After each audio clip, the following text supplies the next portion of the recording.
Evening all.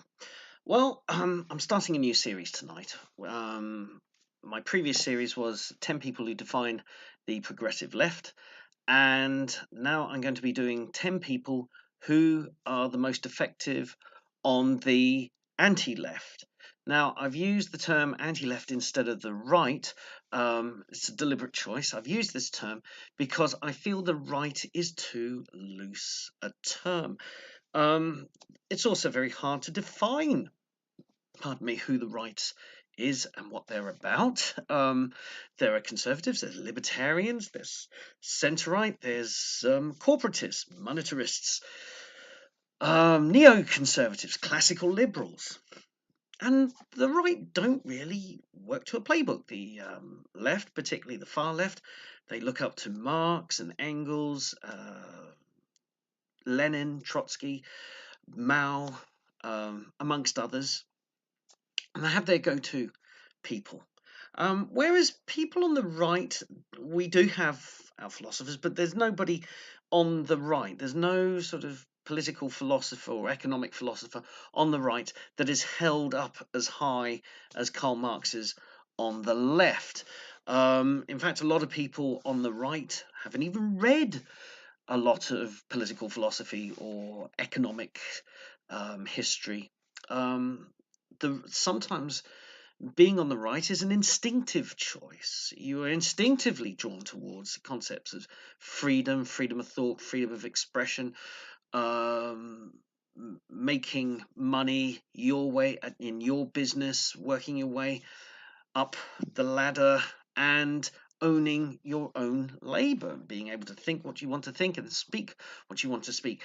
This is a large part instinctive in people, so they may not have read Adam Smith or Thomas Sowell or Milton Friedman or Roger Scruton or any of these thinkers and philosophers and economists on the right. So that's why this list is called the anti-left. And it's not people who define the anti-left, it's the people who I think are the most effective on the anti-left. And it's quite a diverse list. And I don't mean in terms of immutable characteristics such as race and gender. These are 10 people who I think are very different personalities. Some of them on this list don't like others on this list. They don't all agree. They don't all play fair. There are beauties and beasts in this lot. But I think each one of these 10 people do something that is very effective at combating the progressive left-wing narrative that is seeking to dominate all aspects of society and all aspects of culture. These are the 10 people who I think are fighting back and getting a reputation amongst what is who are called normies, the people in the middle who don't know which way to vote from one election to the next. They're the kind of the middle ground, just want to get on with our lives. And these are the 10 people on the right that I think the normies are looking to, and who are appreciating. So these are the non-left big hitters in my book. I'm also doing this in reverse order.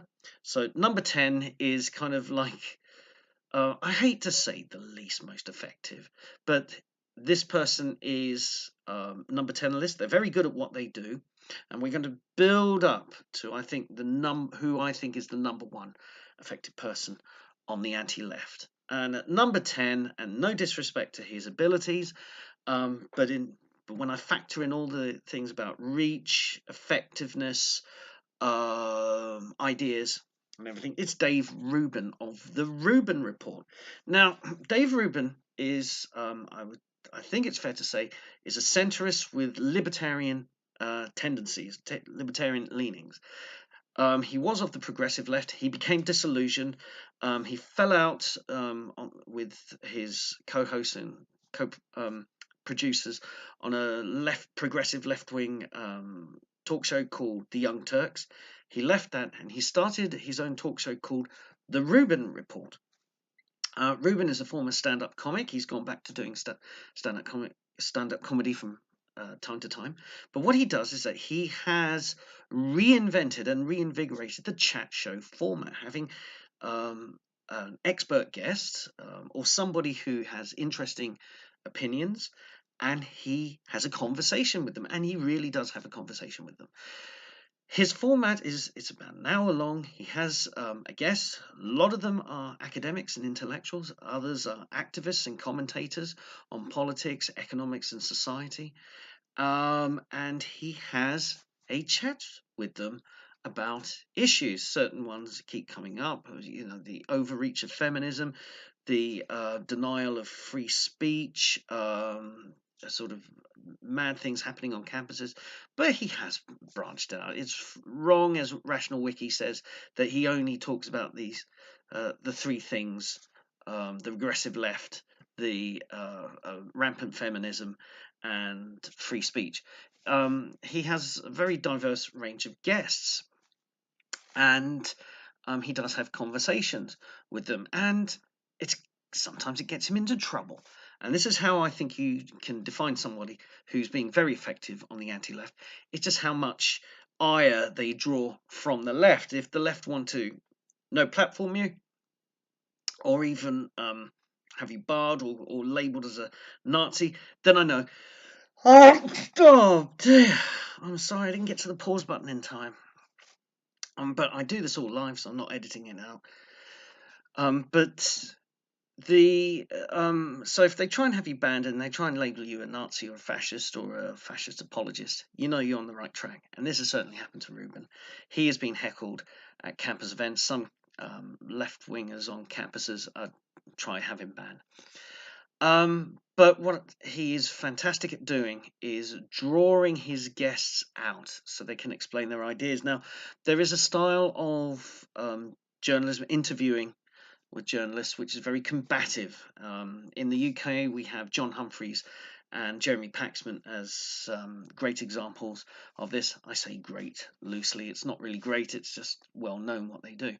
So no matter who the guest is, they're looking for a punch up. They're not looking to discuss ideas or to let somebody explain things and then let the audience be the judge. No, they just get the crib notes and they go, right, okay, we're going to go after them on this, and this, and then what it produces in the guest being interviewed is the defenses go up, the walls go up, and you don't get true insight into what the guest thinks, believes, what their policies are, because they spend a lot of their time being very defensive, very guarded, and the viewer is left in the dark. No, not with Rubin. He draws his interviewers out, very gentle questioning, and he's been criticized for his style of questioning, that there's not enough pushback.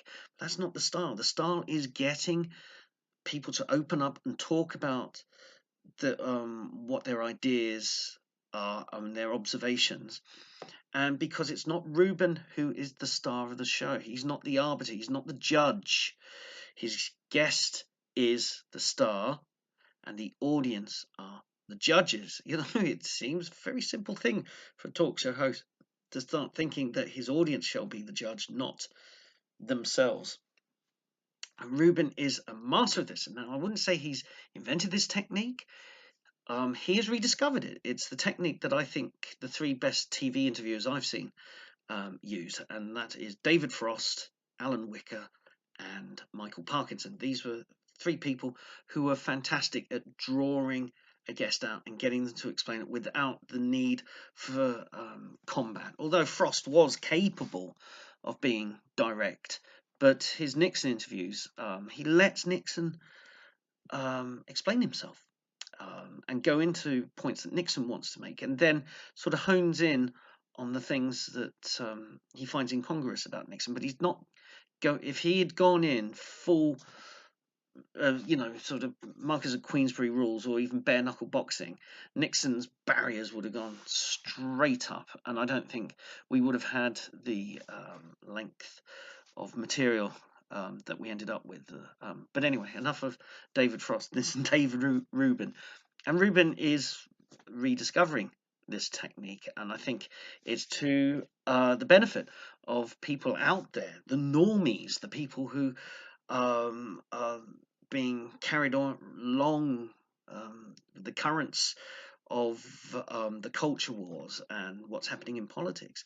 Rubin is a refreshing antidote to the combative, ill-informed style of interviewing. And now Anna Kasparian of the Young Turks has criticised Dave Rubin. I suspect part of it is a little bit bitterness about the acrimonious departure of Rubin from the Young Turks. But she says he didn't push back enough against certain fascists, guests that he has. And I think the one that she mentioned was Stefan Molyneux. Now I saw this Molyneux interview, and well, Molyneux's somebody I he's good and bad. He has some good ideas, and he's got some ideas where I check out. I suppose Rubin had the same feeling when he was interviewing Molyneux, but Molyneux mentioned the thing about IQ and race, the link there.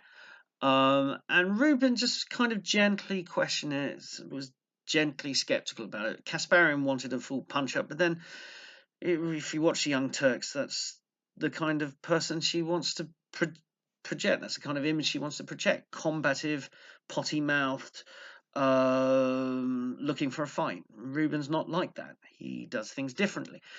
Seeing Rubin deal with hecklers and people who are trying to have a go at him at Q&A sessions, I mean, it's a masterclass in keeping your calm and putting it back onto the question. Well, if you don't like what I'm doing, what is it that you don't like to talk?